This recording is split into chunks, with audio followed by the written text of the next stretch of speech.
Sabi nila, nakadepende ang success mo sa klase ng taong mapapangasawa mo. I don't mean na parehas dapat kayong career-driven, yung tipong go, go, go. Depende lang talaga sa balanse at compatibility. Pero si girl, she achieved a great amount of success before 30 while being single. Girl boss, she don't need no man. Pero all of that changed when she met him.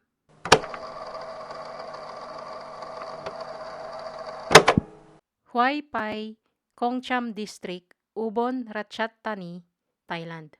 June 9, 2019, isang Chinese couple na nasa early 30s ang namasyal sa Patem National Park sa Thailand. This is like a local mini vacation for them kasi they work, do business, and live in Thailand full-time. Marunong silang mag-Thai pero syempre they are still learning the language. Suggestion ni Mister ang pumunta sa Patem National Park. Bumiyahe pa sila at nagstay sa hotel.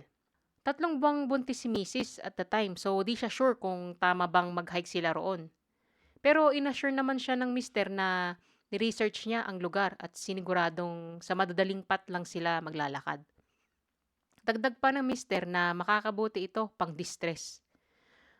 Mahihirapan na din silang magawa ito sa susunod pag meron na silang anak kung kaya't magandang i-take na ang opportunity na ito. Napanatag naman ng misis kung kaya't natuloy ang plano ng mister. Pero hindi alam ni misis ang buong plano niya, syempre. Mayroong isang malaking sorpresa ang nag-aantay sa kanya doon.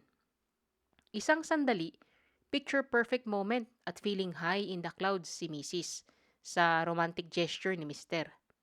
And then the next thing you know, nagkamalay na lamang si misis na sa baba na siya ng bangin. Nahulog siya 34 meters off the cliff, equivalent sa 11 to 12 stories building. Kung iisipin, instant death ito. Pero dahil ilang beses siyang sumabit sa mga sanga ng puno habang nalalaglag ay nabuhay pa siya. Tinanong siya ng mga first responders kung anong nangyari. Kahit na gusto niyang magsalita, walang lumalabas na boses. Ano kaya ang nangyari? Nasaan na ang kanyang mister? Wang Nanan. Nan was born in 1987 in Nanjing, Jiangsu, province in eastern China. From a young age, go-getter talaga si Nan. Mahihiya maski ang word na ambitious sa sobrang porsigido niya maging successful sa buhay. Hustle hard ng bongga. Nagkaroon siya ng boyfriend twice noong college days. But since then, siguro higit 10 taon na ang nakakalipas ay single and no time to mingle si Nan. Havay sa career pero walay sa love life. She didn't mind kasi importante talaga sa kanya ang career. Though minsan nararamdaman din niya yung loneliness. She is in a foreign country away from her friends and family after all. So normal lang na malungkot siya. From first day of work to becoming an assistant to becoming operations manager ng isang travel agency. Na-achieve ni Nan lahat ng to in record time. In fact, sa sobrang impress ng travel agency sa kanya, they decided to send Nan to Thailand. Hindi lang basta mag-open ng bagong branch, kundi para i-dominate ang market sa Thailand. It was definitely a big challenge to undertake kasi it's one thing to start or run a business sa sarili mong bansa, pero ang mag-move sa ibang bansa at hindi mo pa alam ang language is a drastic and risky move. Nevertheless, Nan decided to press on. She was doing great pero gusto niyang i-push ang kanyang luck kung kaya't around 2015 nang mag-quit siya sa work to start her very first business, which is magbenta ng dried fruits. Nakipag-meet siya sa local farmers to buy mangoes and then naghanap ng factory na pwedeng magproseso at gawing dried mangoes. Akala niya okay ang lahat pero malaman-laman na lang ni Nan na ang mga mangga pala ay nabubulok na sa warehouse. Kumbaga, na-scam si Nan. Naubos ang halos $30,000 niyang ipon. Nang lumo si Nan at parang napanghinaan ng loob. Pero hindi siya sumuko at nagpursige lalo. Sa umaga, nakikipag-negotiate siya with client at ina-arrange ang logistics ng mga trades. Sa gabi ay pumapasok siya sa school para matuto ng Thai. She barely had time to sleep. Maswerte na kung nakakatulog siya ng 3 to 4 hours kada gabi. Pero kahit palaging pagod at puyat ay talagang masaya si Nan. Pakiramdam niya ay unti-unting nagbubunga ang mga sakripisyo niya. Before 30, nakapagpundar ng Chinese restaurant at ng isang homestay kung saan mostly mga Chinese na bumibisita sa Thailand ang tumutuloy dito. Sa sobrang busy ni Nan, minsan pinaalalahanan siya ng mga magulang na pormeno naman ng konti at magpahinga. Sa kaka-work nito, baka hindi na makapag-asawa o makahanap man lang ng boyfriend. Ilang taon na din si Nan pero wala pa siyang pinapakilala sa magulang. Nan takes pride in being independent. She wants to make sure na she's financially stable bago isipin ang pumasok sa relasyon. May 2017, Nan was hanging out with friends at a networking event.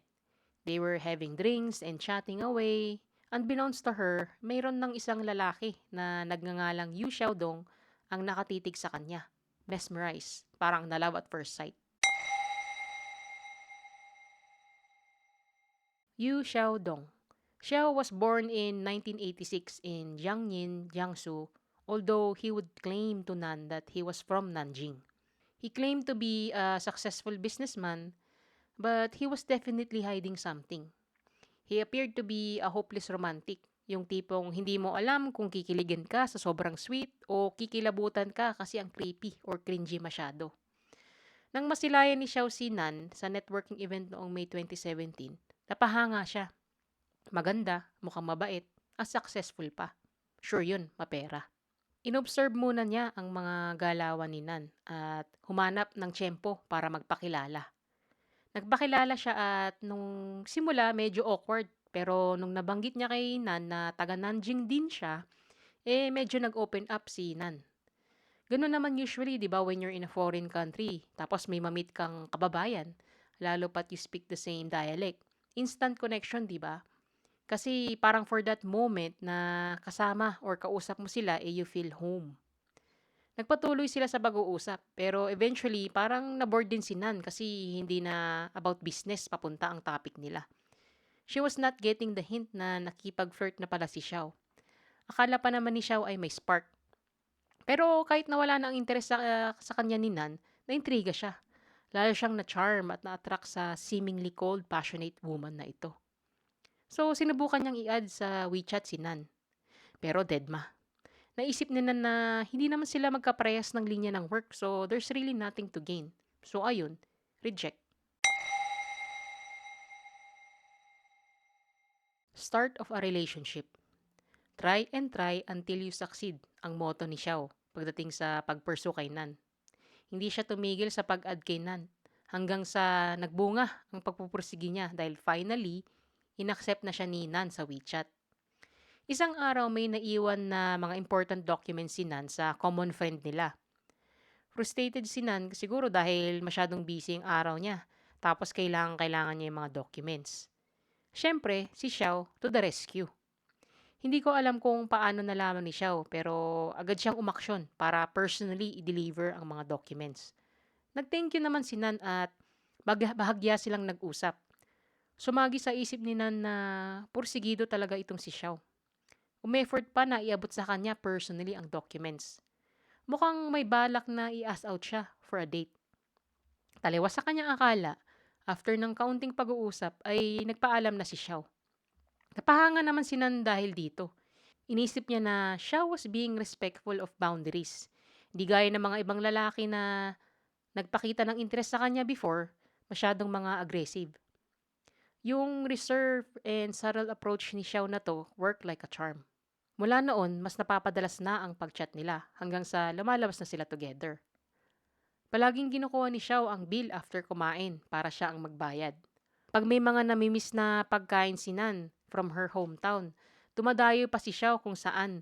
Kahit pa gaano kalayo, mabili lang ang mga sangkap at mapaglutuan niya si Nan para masatisfy ang cravings nito.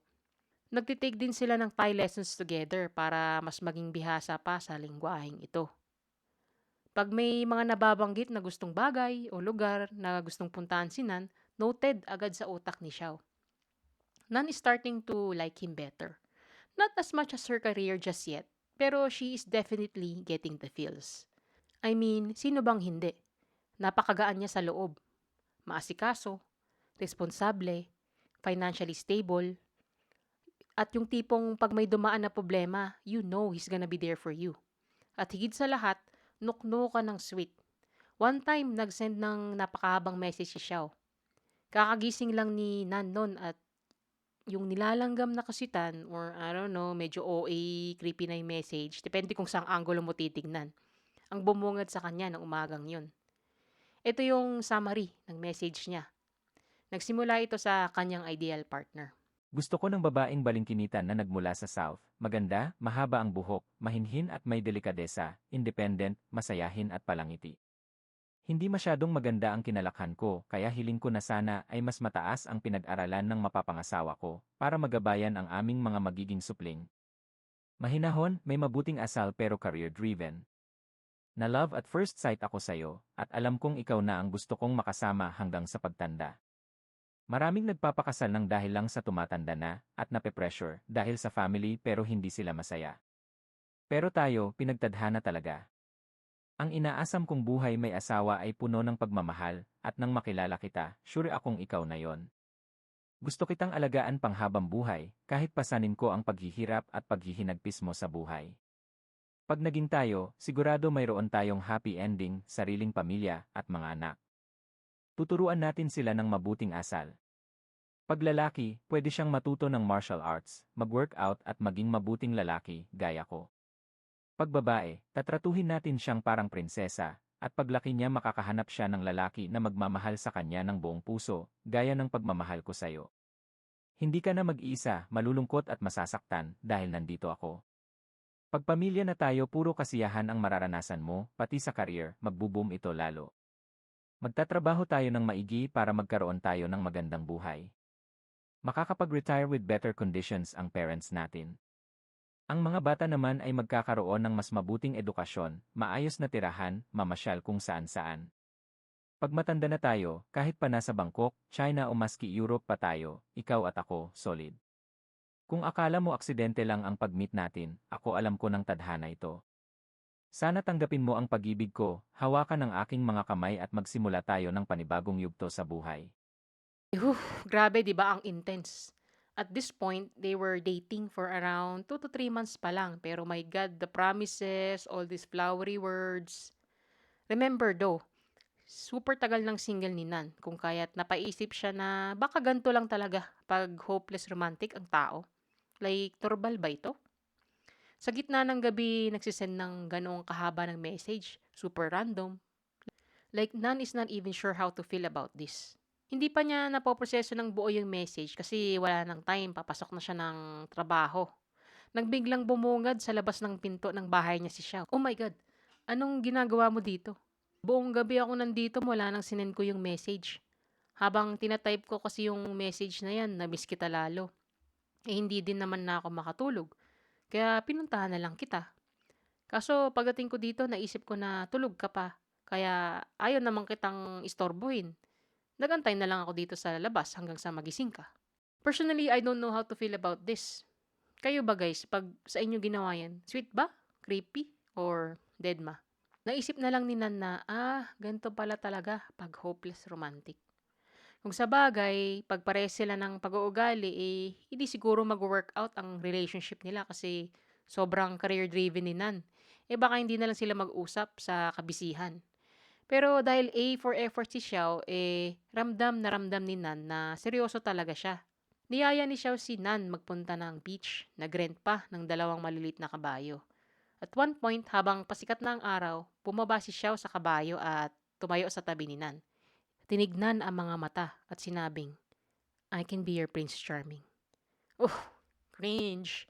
Pero sa bagay, ganyan talaga minsan pag bago pa lang ang relationship, maraming mga corny moments. Isang Sabado ng gabi, habang nagdi-dinner sila, out of the blue, biglang sinabi ni Xiao na magpakasal na sila. Na-taken aback naman si Nan kasi masyadong mabilis ni hindi pa nila napapakilala ang isa't isa sa family. Pero sigurado daw si Xiao na mahal niya si Nan at handa na siyang makasama ito habang buhay. Ano pang point na magantay doon din naman daw papunta. Higit 30 naman na sila, hindi na mga bata para magpaalam pa sa magulang. Sabi ni Nan na baka kasi ma-upset ang parents pag malaman nila na biglang kasal na pala siya without telling them. Pero sagot naman ni Xiao na pwede naman nilang sabihin after ng kasal. Pares naman na silang established kung kaya't wala siyang nakikitang problema. Tila nagmamadali itong si Xiao na ikasal sila. He's being too eager at, I don't know, sumisigaw ng red flag. Nakipag-deal si Xiao kay Nan. Aniya, bukas ay pupunta sila sa courthouse. Kung bukas ito ay magpaparehistro sila ng kasal.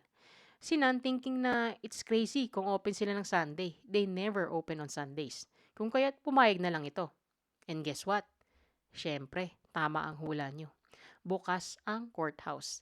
In disbelief si Nan. Pero tinake niya na lang ito as a sign na, okay, I guess we are really destined to be together. Malamang i-add mo pa yung pressure ng edad na she should be starting a family soon. And just like that, they are now officially married.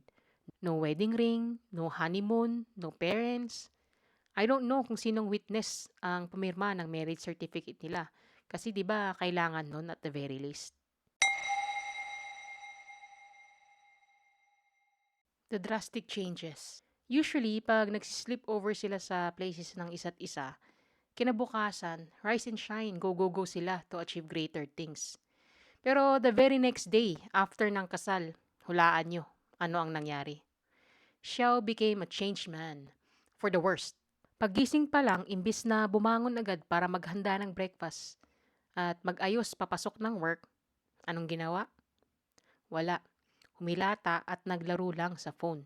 Nawirduhan si Nan pero inisip niya na baka day off lang ni Xiao kaya hinayaan na lang niya.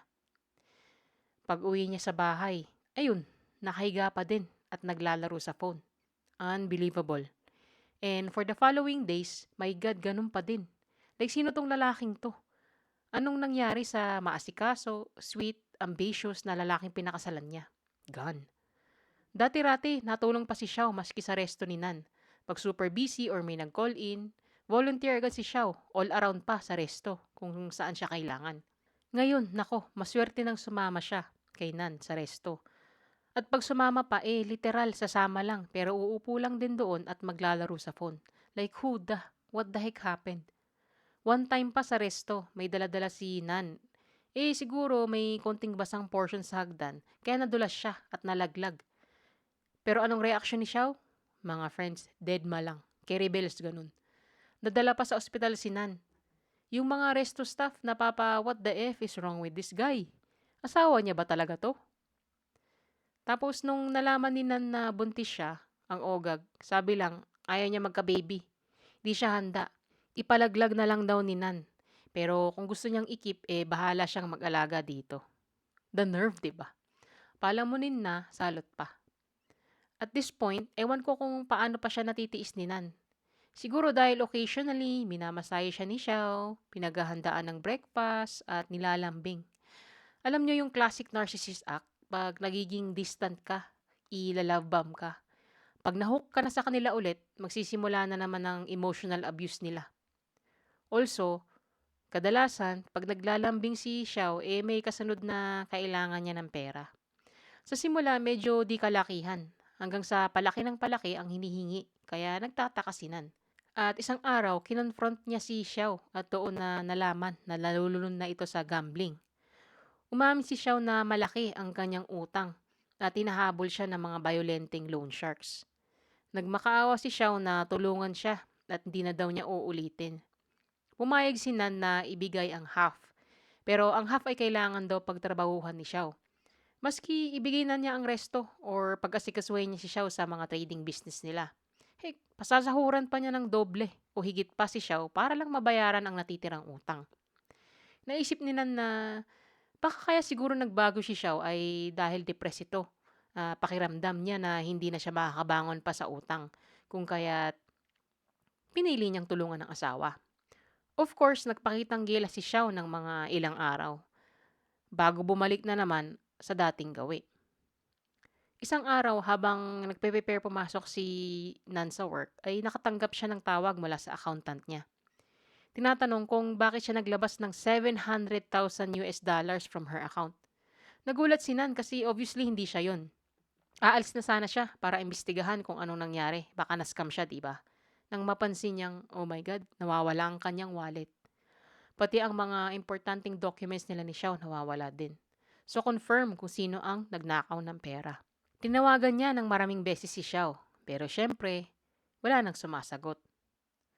So si Nan walang choice kundi ilapit ang complaint sa pulis. Grabe, di ba nakakahiya din sa part ni Nan? Nireport niya ang asawa dahil itinakbo ang malaking halaga na obviously si Nan ang nagpakahirap. Hindi ko masasabing may katiting na ambag si Xiao. Gulong-gulo ang utak ni Nan kasi di siya makapaniwala sa mga nangyayari. It's one thing na magkaroon ka ng batugang asawa. Pero yung nanakawan ka pa, wow, ibang level. Walang hiya talaga. Nan was completely fine bago niya makilala si Xiao. Tapos nagpumilit pumasok si Xiao sa buhay niya, promising all these things. And then now what? Sinisira ni Xiao paunti-unti ang kanyang buhay. Makalipas ang 1 linggo, nahuli na ng mga pulis si Xiao. Pagdating ni Nan sa presinto, gumapang paluhod, nagmamakaawa si Xiao na patawarin siya nito. Aminado siya sa nagawa at natalo niya sa sugal ang lahat ng pera. At maski alam niyang hindi niya deserve ang kapatawaran ni Nan, ay sana mapatawad pa din siya nito. Hindi lang yun, may pasabog pa si Xiao. Dito na siya umamin na he was previously jailed for 12 years for theft and robbery. He served 8 years and had only been out for the past 3 years bago niya makilala si Nan. So basically, he just put up a good act na kesyo businessman siya with financial stability. Yun pala, mas broke pa siya sa daga. Lubog sa utang. Si Nan, shocked and in disbelief. Pero ewan ko, siguro hiyang-hiya na lang din siya sa harap ng mga pulis. Tsaka anong gagawin niya, si Xiao ang ama ng kanyang dinadala. Excuse pa ni Xiao na he was gambling the money kasi nagbabaka sakali siyang lumaki ito at hindi na nila kakailanganing maghirap, magtrabaho kahit kailan. He was risking it all for a possibility of a huge payday. Sabi ni Nan ay pag-iisipan muna niya kung papatawarin ba niya si Xiao. Pero pumayag naman itong sumama na pauwi sa kanya si Xiao. The next day, he's a changed man again. This time for better kuno. Todo asikaso kay Nan, pinaglulutuan, minamasahe ang paa, naglilinis ng bahay, excited pa para sa kanilang soon-to-be-born child. Nag-iiwan ng mga sweet notes sa iba't ibang parte ng bahay na madalas na dinadaanan ni Nan. So si Nan, wow, my husband is finally back. And then one day, habang minamasahe ni Xiao si Nan, nabanggit niya na may pinsan siyang nag-work sa insurance industry. So since magiging parents na sila, dapat kumuha sila ng insurance. Si Nan naman, isip niya, oh, how thoughtful. So they went ahead and got it. Sa puntong ito, alam nating kasinungalingan yung may pinsan si Xiao sa insurance. For sure, gusto lang talaga ni Xiao na kumuha sila dahil meron siyang maitim na balak. And this is how Nan ended up at the bottom of the cliff sa simula ng pagsasalaysay ko. Murder attempt. Plinano ni Xiao ang pagpasyal nila sa park. Napapayag niya si Nan na pumunta banda doon sa secluded part ng park kasi anya ay may mga special drawings, remnants pa ng mga sinaunang tao. Paglapit nila sa cliff edge, niyakapan ni Xiao si Nan. And for a moment, kinilig si Nan. Like wow, perfect moment. Nilapit ni Xiao ang bibig sa tenga ni Nan at bumulong ng go die. Or pwede ding itong i-translate sa go to hell. Bago niya itinulak sa bangin si Nan. Tinignan pa ito ni Xiao at nang makitang hindi na gumagalaw ay nagsimula na itong bumalik sa parking lot. Thankfully, kahit secluded yung part ng park na yon ay may isang turista na niligaw kung kaya't nakita niya si Nan. Tumawag agad ito ng emergency services at to the rescue agad ang mga medical personnel. Paalis na sana ng parking lot si Xiao nang marinig ang ambulansya. And he knows very well kung saan papunta at kanino. So pagdating ni Xiao sa scene, todo acting siya na hysterical na mamamatay siya pag namatay si Nan. Pero sabay bulong ng Chinese. Remember, nasa Thailand sila so walang ibang makakaintindi. Bulong niya kay Nan na umayos ka kung ayaw mong mamatay. Sabay iyak-iyak kuno dahil sa sinapit ng asawa. Si Nan naman kahit gusto niyang sumigaw ng saklolo, walang lumalabas na boses sa bibig niya. Rescuing herself. She woke up sa hospital. Sabi ng mga doktor na she's lucky to be alive. Isipin niyo yung box na may lamang fragile object tapos hinagis ng bongga sa pader. Yung box, damage, possibly may butas. Pero yung fragile object sa loob, basag, lasog-lasog. Parang ganoon din yung situation ni Nan ngayon. At the most terrifying thing is Xiao, ang nagpapanggap na good husband, is right there, watching her every move. At one point, inatempa ni Xiao na tanggalin ang mga nakakabit kay Nan. Pero nahuli siya ng mga nurse kung kaya't di natuloy. Ang palusot niya ay gusto lang niya talagang makauwi na sila ni Nan. Pag may mga doktor at nurse sa paligid, napakaamo ng mukha ni Xiao. Pero pag silang dalawa na lang, tingin pa lang pinapatay na niya si Nan. So much hatred. Like, what the F is wrong with this guy?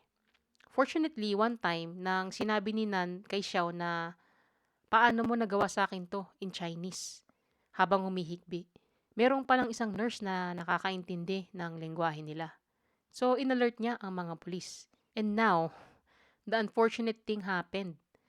Kasi, ang lintik na mga pulis directly kinonfront si Xiao. Sabi ni Xiao, ayun ba? Sinabi ni Nan na idea ko daw kasi ang pumunta doon sa park tapos hindi ko naman siya binantayan ng maigi kung kaya't nalaglag siya. Kaya niya sinabing bakit mo nagawa sa akin ito. Tapos si Nan, since hello, yung perpetrator nasa harap niya mismo, umuo na lang siya. Kaya walang ginawa ang mga pulis at umalis na. Dito medyo na-relax si Xiao at hindi na 24/7 nakatitig at nakabantay kay Nan.